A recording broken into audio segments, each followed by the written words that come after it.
زي ما شفنا في الحلقة اللي فاتت، كليوباترا عاشت في لحظات حرجة جدا في تاريخ مصر وفي العالم كله. عرفت نتيجة التمرد اخرته القتل، زي ما ابوها قتل اختها برنس لما مسكت الحكم بداله لما هرب بسبب الثورة. وعرفت برضو ان اللي ياخد الطرف الخسران هيبقى اخرته زي ارسنوي اختها اللي تم عرضها في موكب الانتصارات. فعلشان كده بقت سياسية شاطرة جدا، عارفة تلعب لعبة السياسة كويس جدا، سواء مع يوليوس قيصر أو مع اللي هيجي بعده، وتحافظ على مملكة أجدادها لآخر نفس فيها علشان ما تبقاش مستعمرة رومانية والبحر المتوسط يبقى بحيرة رومانية. تعالوا بقى نكمل قصة إنسان النهاردة كليوباترا ونعرف هل هتفضل شاطرة في لعبة السياسة كتير ولا لأ. بس قبل ما نبدأ ما تنسوش تعملوا سبسكرايب للقناة وتفعلوا جرس الإشعارات عشان يوصل لكم كل جديد، وتعملوا لايك للفيديو وتكتبوا لي تعليق تحت إيه رأيكم في الحلقة بتاعت النهاردة.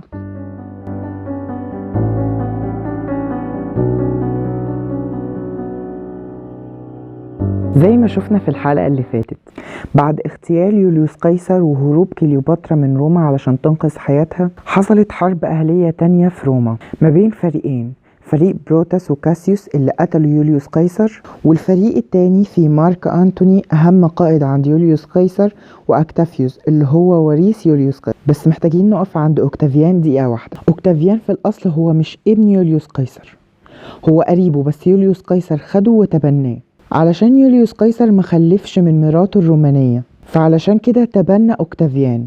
النقطة دي مهمة جدا وهنحتاجها. المهم دارت الحرب ما بينهم وكانوا محتاجين مجموعة من الجيوش، فكان يوليوس قيصر سايب في الإسكندرية لكليوباترا مجموعة من الجيش علشان تدعم الاستقرار بتاع الإسكندرية لكليوباترا. فلما حصل الصراع ده طلب الفريقين الدعم من المجموعات اللي موجودة في الإسكندرية.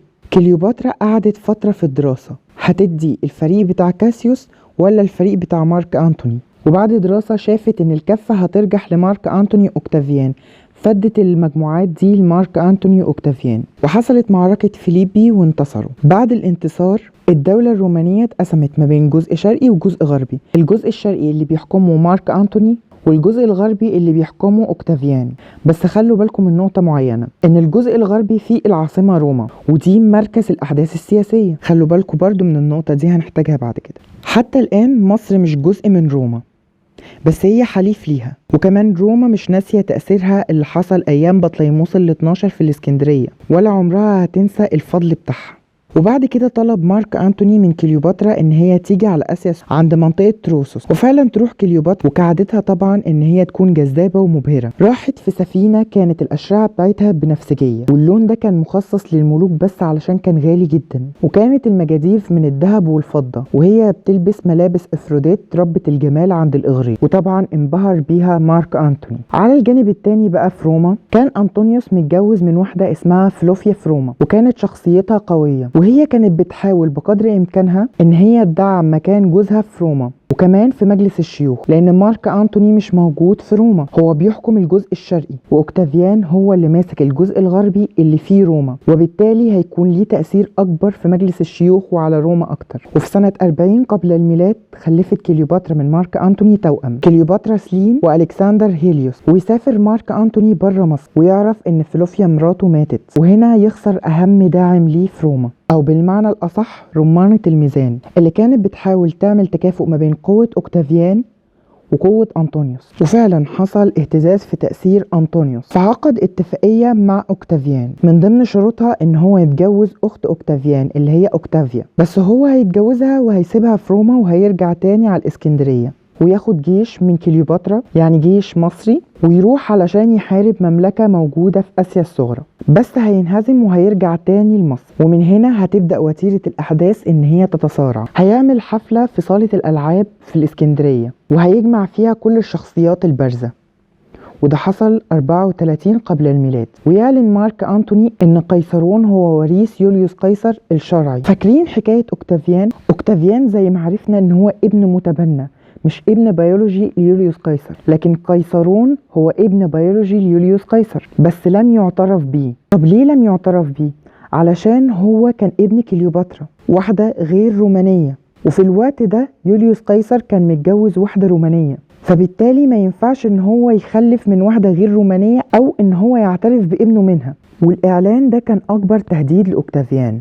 وغير كده كمان اعلن ان كليوباترا ام لاولاده وان هي ملكة مصر، واعلن ان الكسندر ابنه لما يكبر هيحكم اجزاء من الجزء المخصص ليه من الامبراطورية الرومانية الشرقية، وهكذا بنته لما تكبر هيبقى ليها أجزاء تحكمها لما تكبر. ومن هنا عرف أوكتافيان إن الحرب بدأت في العلن، هي كانت في الأول متخفية. نشر أوكتافيان في مجلس الشيوخ في روما إن مارك أنتوني بقى تحت تأثير كليوباترا وأولادها اللي هم طبعا غير شرعيين، وعايز يديهم أجزاء من روما، الأجزاء اللي راح فداها أبناء الشعب الروماني هيديها لناس غير رومانية. غير كده كمان أعلن إن ابن كليوباترا الغير شرعي هو وريث يوليوس قيصر. وانتشرت شائعات في الوقت ده في روما بإن مارك أنتوني عايز ينقل العاصمة للإسكندرية، وده طبعا عمره ما كان هيرضي الرومان. وفي شتاء 32-31 قبل الميلاد راح مارك أنتوني وكليوباترا اليونان علشان يقابلوا مجلس الشيوخ، وبعد محاورات تم سحب ألقاب مارك أنتوني. وفي سنة 30 قبل الميلاد أوكتافيان هيعلن الحرب على مارك أنتوني وكليوباترا، وتحصل معركة أكتيوم البحرية في خليج أكتيوم في اليونان. ويقال إن سبب هزيمة الأسطول المصري بسبب كبر المراكب المصرية، ما كانتش عارفة تعمل مناورة مع المراكب الرومانية وحصل حصار، بس كليوباترا عرفت تعمل ثغرة في الحصار ده وهربوا على الإسكندرية. ولما عرف أوكتافيان إن هم هربوا على الإسكندرية راح وراهم على طول، وهناك تم نشر خبر موت كليوباترا. ولما عرف مارك أنتوني بأن كليوباترا ماتت عرف إن أهم داعم ليه مات، خسر ألقابه، وأهم داعم ليه اللي بيدعمه بالفلوس وبالجيش مات هو كمان، فبالتالي اختار إن هو يلجأ للموت. بس في الحقيقة كليوباترا ما ماتت. دخل أوكتافيان الإسكندرية، أدركت كليوباترا إن مفيش حل تاني تقدر تعمله، فلجأت هي كمان للموت. وغير كده كمان هي مش عايزة تكون زي أختها أرسنوي تتعرض في موكب الأسرة، وماتت وهي عندها 39 سنة. وطبعا أوكتافيان هيموت قيصرون وهيموت ألكسندر هيليوس اللي هو ابن كليوباترا ومارك أنتوني، ومش هيسيب غير كليوباترا سلين. وتموت كليوباترا ويمر الزمان وتفضل ذكرى كليوباترا موجودة في عقول الناس، ودايما بترمز للجمال الأنثوي. وفي عصر النهضة يعمل شكسبير مسرحية عنها، وبعد كده تتعمل لوحات تصور كليوباترا، وبعد كده يجي أحمد شوقي أمير الشعراء ورائد المسرحية في مصر والعالم العربي يعمل مسرحية عن كليوباترا، مسرحية شعرية عن كليوباترا اسمها مسرح كليوباترا. وتبدأ شركات تتسمى باسم كليوباترا وتقدم مجموعة من الأدوات التجميلية، أو إن هي تعمل منتج باسم كليوباترا علشان معروف إن كليوباترا رمز للجمال. وبعد كده يتعمل فيلم كليوباترا 67، وده كان معمول سنة 1967، والبطلة فيه هي إليزابيث تايلور. بس العالم العربي رفض إن يتم عرض الفيلم ده لأن إليزابيث تايلور كانت ممثلة يهودية، وفي الوقت ده حصلت نكسة 67. ولكن بعد الحرب تم عرض الفيلم ده في السبعينيات. لكن في 2023 نتفليكس عرضت فيلم إن كليوباترا ملكة بشرتها سودة، فرد عليهم دكتور زاهي حواس وزير الآثار الأسبق، ودكتور مصطفى وزيري أمين عام للمجلس الأعلى للآثار، ودكتور ناصر مكاوي رئيس قسم الآثار المصرية في كلية آثار جامعة القاهرة. كلهم أكدوا إن كليوباترا ما كانتش بشرتها سودة، لا دي كانت من أصول مقدونية.